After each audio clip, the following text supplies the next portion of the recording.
స్థానాలు ఉన్నాయి నాగర్ కర్నూలు, అంటే మొత్తం ఉమ్మడి పాలమూరు జిల్లాలో ఒకటి నాగర్ కర్నూలు, ఒకటేమో మహబూబ్ నగర్. ఈ అంశానికి సంబంధించి చూస్తే ఎన్నికల వేడి మొదలైంది. ఇది ఉమ్మడి పాలమూరు జిల్లా ముఖ్యమంత్రి రేవంత్ రెడ్డికి సొంత జిల్లా. అదేవిధంగా ఆయన ప్రాతినిధ్యం వహిస్తున్నటువంటి కొడంగల్ నియోజకవర్గం కూడా ఉమ్మడి పాలమూరు జిల్లాలోనే ఉంది. అదేవిధంగా బీఎస్పీ రాష్ట్ర అధ్యక్షుడిగా ఉండి ఆ పార్టీకి రాజీనామా చేసి ప్రస్తుతం టీఆర్ఎస్ పార్టీ అభ్యర్థిగా, ఎందుకంటే టీఆర్ఎస్ పార్టీకి సంబంధించిన నేతలందరూ కూడా ఆ పార్టీకి రాజీనామా చేసి అత్యధిక మంది కాంగ్రెస్ లో, కొంతమంది బీజేపీలో చేరుతున్న ఈ తరంలో, ఎందుకంటే టీఆర్ఎస్ పార్టీకి అధికారం దూరమైంది. ఇక ఈ పార్టీలో ఉండి పెద్ద నరికేది ఏం లేదనే కోణంలో అధికారాన్ని అనుభవించిన అనేక మంది నేతలు టీఆర్ఎస్ పార్టీని వీడి కాంగ్రెస్ బీజేపీ పార్టీలో చేరుతుంటే బీఎస్పీ పార్టీకి రాజీనామా చేసి అధికారం కోల్పోయిన టీఆర్ఎస్ పార్టీలో చేరడం జరిగింది ఆర్ఎస్ ప్రవీణ్ కుమార్. దీనికి తోడు 2023 ఎన్నికలు, అంటే సుమారు 4 నెలల క్రితం అసెంబ్లీ ఎన్నికలు తెలంగాణ రాష్ట్రంలో జరిగితే కేసీఆర్ కుటుంబ సభ్యులు ఈ తెలంగాణ రాష్ట్రాన్ని కుటుంబ పాలన చేసి దోచుకోవడం జరిగింది. కేసీఆర్ ఏమో అవగాహన రాహిత్యంతో కాళేశ్వరం ప్రాజెక్టు కట్టి కోట్లాది రూపాయలు వృధా చేయడం జరిగింది. కేసీఆర్ ముఖ్యమంత్రి కొడుకు కేటీఆర్ ఏమో ప్రశ్నాపత్రాలను లీకేజ్ చేసి తెలంగాణ విద్యార్థుల భవిష్యత్తును తాకట్టు పెట్టడం జరిగింది, నాశనం చేయడం జరిగిందని ఆర్ఎస్ ప్రవీణ్ కుమార్ పేర్కొన్నారు. అదేవిధంగా కేసీఆర్ ముఖ్యమంత్రి కూతురు కవిత ఢిల్లీలో లిక్కర్ స్కామ్ చేసింది, ఒక మహిళ అయిన ఉండి ఇలాంటి కుటుంబాన్ని ఖచ్చితంగా అసెంబ్లీ గేటు దాటనీయను. బీఎస్పీ తెలంగాణ రాష్ట్రంలో అధికారంలోకి వచ్చిన అనంతరం కేసీఆర్ కుటుంబం మొత్తాన్ని జైలుకు పంపిస్తాను అని చెప్పినటువంటి ఆర్ఎస్ ప్రవీణ్ కుమార్ అదే పార్టీలో నెల గడువుకు ముందే అదే పార్టీలో వచ్చి చేరి ప్రస్తుతం నాగర్ కర్నూలు బీఆర్ఎస్ పార్టీ అభ్యర్థిగా బరిలో నిలవడం జరిగింది. అయితే ఆర్ఎస్ ప్రవీణ్ కుమార్ నాగర్ కర్నూలు నియోజకవర్గంలో 3వ స్థానానికి పరిమితం కావడం ఖాయం. మొదటి స్థానంలో ప్రస్తుతం ఉన్న సర్వే రిపోర్టుల ప్రకారం మొదటి స్థానంలో కాంగ్రెస్ పార్టీ, 2వ స్థానంలో BJP, RS Praveen Kumar TRS 3వ స్థానానికి పరిమితం అవుతుంది. అదేవిధంగా మహబూబ్ నగర్ పార్లమెంటు స్థానాన్ని ఒకసారి మనం గమనిస్తే అక్కడ ఎన్ని సర్వేలు చేసినా, ఎవరు ఎన్ని మాట్లాడినా, ముఖ్యమంత్రి సొంత నియోజకవర్గం ఆ పార్లమెంట్ పరిధిలో ఉన్నప్పటికీ కూడా, ఆయన పుట్టి పెరిగింది ఉమ్మడి పాలమూరు జిల్లాలో అయినప్పటికీ కూడా బీజేపీ ముందు వరుసలో ఉంది. పాలమూరు మహబూబ్ నగర్ పార్లమెంట్ స్థానంలో కాంగ్రెస్ 2వ స్థానంలో ఉంది. టీఆర్ఎస్ పార్టీ అక్కడ కూడా 3వ స్థానానికి పరిమితమైంది. దీంట్లో ఒక వింత ఏంటంటే గత ఎన్నికల్లో 2019 ఎన్నికల్లో ఇక్కడ నాగర్ కర్నూలులో కానీ, అక్కడ మహబూబ్ నగర్లో కానీ ఈ 2 స్థానాల్లో కూడా టీఆర్ఎస్ పార్టీ అభ్యర్థులు మహబూబ్ నగర్ నుంచి శ్రీనివాస్ రెడ్డి, నాగర్ కర్నూలు నుంచి మాజీ మంత్రి, అచ్చంపేట మాజీ ఎమ్మెల్యే అనేక దఫాలు చేసినటువంటి పోతుగంటి రాములు ఆ నాగర్ కర్నూలు నియోజకవర్గం నుంచి బంపర్ మెజార్టీతో గెలవడం జరిగింది. ఈసారి గత ఎన్నికల్లో టీఆర్ఎస్ పార్టీ అభ్యర్థులు బంపర్ మెజార్టీతో గెలిచినా ఈసారి మాత్రం 3వ స్థానానికి పరిమితం అయ్యేందుకు ఎక్కువ అవకాశాలు ఉన్నాయి. గత ఎన్నికల్లో మహబూబ్ నగర్ నుంచి పోటీ చేసినటువంటి బీజేపీ అభ్యర్థిగా పోటీ చేసినటువంటి డీకే అరుణ 2వ స్థానానికి పరిమితమైంది. కాంగ్రెస్ పార్టీ 3వ స్థానానికి పరిమితమైంది. ఈసారి టీఆర్ఎస్ పార్టీ ఏమో మొదటి స్థానంలో గెలిచింది. అయితే రీసర్కిల్ ని ఒకసారి మనం గుర్తు చేసుకుంటే మిత్రులారా, గత ఎన్నికల్లో మొదటి స్థానంలో నిలిచినటువంటి టీఆర్ఎస్ పార్టీ రీసర్కిల్లో 3వ స్థానానికి వెళ్తుంది. గత ఎన్నికల్లో 2వ స్థానంలో నిలిచినటువంటి బీజేపీ ఆ 2వ స్థానం నుంచి మొదటి స్థానంలోకి వెళ్తుంది. గత ఎన్నికల్లో 3వ స్థానంలో నిలిచినటువంటి కాంగ్రెస్ పార్టీ 2వ స్థానంలోకి వెళ్తుంది. అంటే ఇక్కడ స్థానాలు మారుతున్నాయి. మొదటి స్థానంలో ఉన్న టీఆర్ఎస్ పార్టీ 3వ స్థానానికి, 2వ స్థానంలో ఉన్న బీజేపీ మొదటి స్థానానికి, 3వ స్థానంలో ఉన్న కాంగ్రెస్ 2వ స్థానానికి ఎగబాకుతుందంటే ఖచ్చితంగా మహబూబ్ నగర్ పార్లమెంట్ పరిధిలో కాంగ్రెస్ పార్టీ అసెంబ్లీ ఎన్నికల్లో 7 అసెంబ్లీ స్థానాలకు 7 అసెంబ్లీ స్థానాలు గెలుచుకున్నప్పటికీ కూడా పార్లమెంట్ ఎన్నికలు వేరు, అసెంబ్లీ ఎన్నికలు వేరు. పార్లమెంట్ ఎన్నికల్లో జాతీయ పార్టీల పాలన, దేశంలో సుస్థిరమైన పాలన ఏది అందిస్తుందనే కోణంలో దేశ ప్రజలందరూ కూడా చూస్తారు. గతంలో ఈ దేశాన్ని అర్ధ శతాబ్దానికి పైగా, అంటే సుమారు 55 ఏళ్లకు పైగా కాంగ్రెస్ పార్టీ ఈ దేశాన్ని పాలించింది. కాంగ్రెస్ పార్టీ ప్రధానమంత్రులే 55 ఏళ్లకు పైగా ఈ దేశాన్ని పాలించడం జరిగింది. దేశానికి స్వతంత్రం వచ్చి 75 ఏళ్లకు పైబడిన కాంగ్రెస్ పార్టీ నాయకులే 55 ఏళ్లకు పైగా పాలించారు. కాంగ్రెస్ పార్టీ పాలించిన రోజులు కుటుంబ పాలన, అవినీతి అక్రమాలు, కుంభకోణాలు ఇవన్నిటితోనే కాలం గడిపింది తప్ప ప్రధానమంత్రిగా, 2వ ప్రధానమంత్రిగా ఈ దేశాన్ని, అంటే నెహ్రూ తర్వాత అలా కుటుంబం నుంచి 2వ ప్రధానిగా వచ్చినటువంటి 3వ వ్యక్తి ఇందిరాగాంధీ ఎవరైతే ఉన్నారో, ఇందిరాగాంధీ గరీబీ హఠావో అంటే పేదరిక నిర్మూలన గురించి ఆమె మాట్లాడితే 1984 కంటే ముందే మాట్లాడిన 40 ఏళ్ళు దాటినా ఇప్పటికి కూడా, అంటే నెహ్రూ వారసురాలిగా రాజకీయాల్లోకి వచ్చి 40 ఏళ్ల క్రితం ప్రధానమంత్రిగా అయినటువంటి ఇందిరాగాంధీ గరీబీ హఠావో అంటే పేదరికాన్ని నిర్మూలిస్తానని చెప్పినటువంటి ఇందిరాగాంధీ ఇప్పటికి కూడా 4 దశాబ్దాలకు పైబడి ఐదో దశాబ్దం నడుస్తున్న ఈ క్రమంలో అనేక సార్లు మళ్ళీ ఇందిరాగాంధీ తర్వాత కాంగ్రెస్ పార్టీ పాలన చేసిన ఆ నినాదాన్ని నిజం చేయలేకపోయినాయి. పేదరికాన్ని దేశం నుంచి బహిష్కరించలేకపోయినాయి. పేదలు ధనికులు కాలేకపోయారు. కాబట్టి కాంగ్రెస్ పార్టీతో ఈ దేశాన్ని ఇంకా ఎన్నేళ్ళు, ఇంకో 50 ఏళ్ళు పాలించిన కాంగ్రెస్ పార్టీతో దేశానికి సుస్థిరమైన పాలన అందించలేకపోయారు. కేవలం కుటుంబ వారసులని పెంపొందించడం, అవినీతి అక్రమాలు చేయడం, కుంభకోణాలు చేయడం తప్ప ఆ పార్టీ చేసింది ఏమీ లేదనేది దేశ ప్రజలు కూడా నమ్మడం జరుగుతుంది. అదేవిధంగా 2014 ఎన్నికల అనంతరం ప్రధానిగా నరేంద్ర మోడీ ఎప్పుడైతే బాధ్యతలు చేపట్టడం జరిగిందో వరుసగా 2 సార్లు బీజేపీ అధికారంలోకి రావడం జరిగింది. 2014 అంటే మొదటి ఎన్నికల్లో బీజేపీకి వచ్చిన సీట్ల కంటే 2019 ఎన్నికల్లో ఎక్కువ సీట్లు వచ్చినాయి.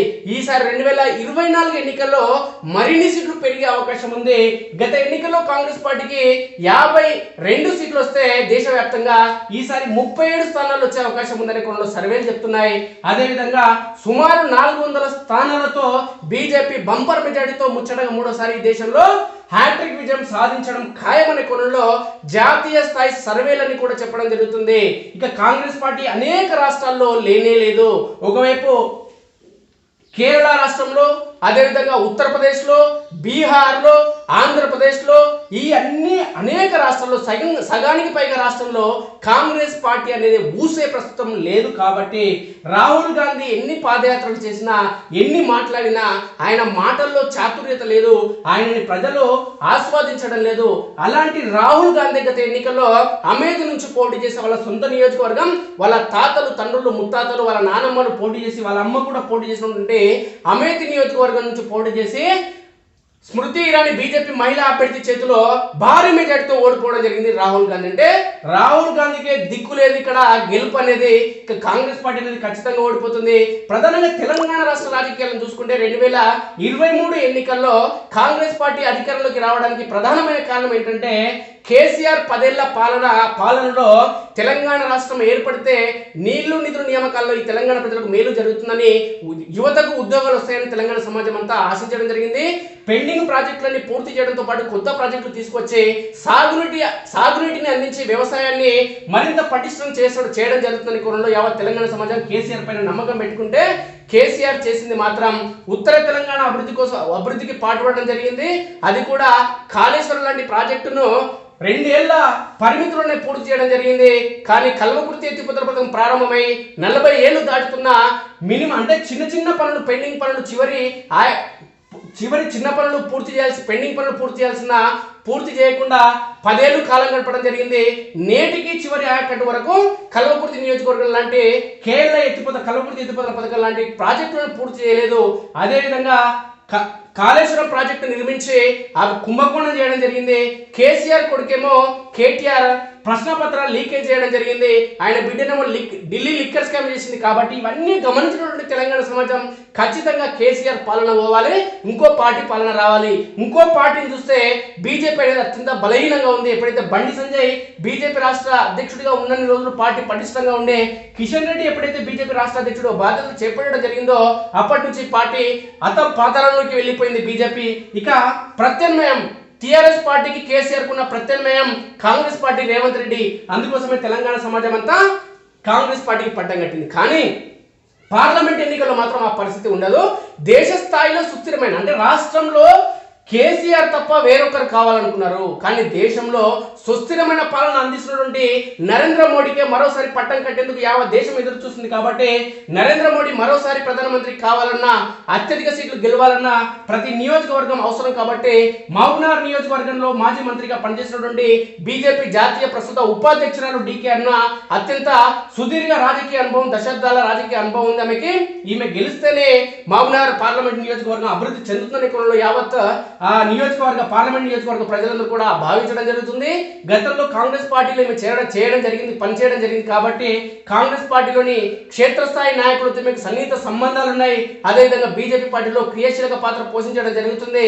అయితే డీకే అరుణ గెలుపు కన్ఫర్మ్ అయిన ఈ ప్రస్తుత తరుణంలో ఆమెను మానసికంగా లేదంటే ప్రజల మనసును మళ్లించేందుకు కాంగ్రెస్ పార్టీకి సంబంధించిన రేవంత్ రెడ్డి కావచ్చు, ఆ పార్టీకి సంబంధించిన నాయకులు అనేక మంది ఏం చేస్తున్నారంటే జితేందర్ రెడ్డిని ముందుంచి అంటే బీజేపీ నుంచి టికెట్ ఆశించి భంగపడ్డటువంటి మాజీ ఎంపీ జితేందర్ రెడ్డిని కాంగ్రెస్ పార్టీలో చేర్చుకొని ఆయన అనుచరులుగా ఆయనకు పరిచయాలున్న వ్యక్తులందరికీ కూడా బీజేపీ నుంచి రాజీనామా చేయించి కాంగ్రెస్ పార్టీలో చేర్చుకునే ప్రయత్నం చేయడం జరుగుతుంది. గత అసెంబ్లీ ఎన్నికల ముందు కూడా ఇదే జితేందర్ రెడ్డి అనేక మంది టీఆర్ఎస్ పార్టీకి సంబంధించిన నాయకులు, కాంగ్రెస్ పార్టీకి సంబంధించిన నాయకులు చాలా మంది జితేందర్ రెడ్డి నాయకత్వంలో బీజేపీలో చేరడం జరిగింది. కానీ సొంత కొడుకునే మహబూబ్నగర్ పార్లమెంట్లో సొంత కొడుకును గెలిపించుకోలేకపోయింది ఆయన. అంటే ఈయన భారీ మెజార్టీతో ఈయన కొడుకు ఓడిపోవడం జరిగింది, మిథున్ రెడ్డి జితేందర్ రెడ్డి కొడుకు. కాబట్టి జితేందర్ రెడ్డి ఆధ్వర్యంలో కాంగ్రెస్ లో ఎంతమంది నేతలు చేరిన ఆయనతో ఒరిగేదేమీ లేదు. ఆయన గెలవడు, ఆయనకు పట్టు లేదు అనే ఉద్దేశంతోనే ఆయనకు బీజేపీ టికెట్ ఇవ్వకుండా ఆయన ఆరోగ్యం కూడా సహకరిస్తలేదు. కాబట్టి డీకేఆర్లకు మరోసారి టికెట్ కేటాయించడం జరిగింది. డీకేఆర్ అయితే గెలుస్తుంది కాబట్టి డీకేఆర్లకు మెరుగైన అవకాశాలు, గెలిచే అవకాశాలు ఉన్నాయి. కాబట్టి బీజేపీ పార్టీకి సంబంధించిన నేతలు కొంతమందిని ఆమె విభేదించి బయటకు వస్తున్నారు అనే కోణంలో కాంగ్రెస్ పార్టీని పటిష్టమవుతుంది. కాంగ్రెస్ పార్టీ అభ్యర్థి గెలవబోతున్నారని ప్రజల్లో తప్పుడు సమాచారం తీసుకువెళ్లేందుకే కొంతమంది నాయకులని బీజేపీ పార్టీ నుంచి రాజీనామా చేయించి కాంగ్రెస్ పార్టీలో చేర్చుకోవడం జరుగుతుంది. కానీ డీకేఆర్ విజయం ఖాయమైంది. అనేక నియోజకవర్గాల్లో ఆమె గెలుపు కోసం క్షేత్రస్థాయిలో కార్యకర్తలు కానీ టీఆర్ఎస్ పార్టీకి సంబంధించిన నాయకులు అనేక మంది ఈరోజు డీకేఆర్కు ఓటైపోతున్నారు. దీనికి ప్రధాన కారణం ఏంటంటే తెలంగాణ రాష్ట్రంలో టీఆర్ఎస్ పార్టీ అత్యంత బలహీనమైంది. టీఆర్ఎస్ పార్టీలో మొదటి నుంచి ఉన్న నాయకులు ఎవరు ఉన్నారంటే ప్రధానంగా టీడీపీ నుంచి వచ్చిన వాళ్ళే టీఆర్ఎస్ లోకి మారడం జరిగింది. అంటే వీళ్ళందరూ కూడా టీడీపీలో ఉన్న వాళ్ళందరూ కూడా కాంగ్రెస్ ను వ్యతిరేకించే వాళ్ళే. అదేవిధంగా ఇప్పుడు టీఆర్ఎస్ లో ఉన్న వాళ్ళు టీడీపీ నుంచి వచ్చిన వాళ్ళు అధిక మంది ఉన్నారు. కాబట్టి వీళ్ళు ఎప్పుడైనా కూడా కాంగ్రెస్ ను వ్యతిరేకిస్తారు. కాబట్టి ఈ టీఆర్ఎస్ లో ఉన్న వాళ్ళు బీజేపీకి ఓటేస్తారు. ఎందుకంటే టీఆర్ఎస్ పార్టీ అభ్యర్థి మన్నే శ్రీనివాసరెడ్డి ఈసారి గెలిచే అవకాశం లేదు కాబట్టి ఆయన మూడోసారికి పరిమితం అవుతారు. కాబట్టి టీఆర్ఎస్ పార్టీకి ఓటు వేయకుండా జాతీయ స్థాయిలో పటిష్టమైన పాలన అందిస్తున్నారు. కాబట్టి యువత అంతా కూడా బీజేపీ వైపు మొగ్గు చూపుతున్నారు. కాబట్టి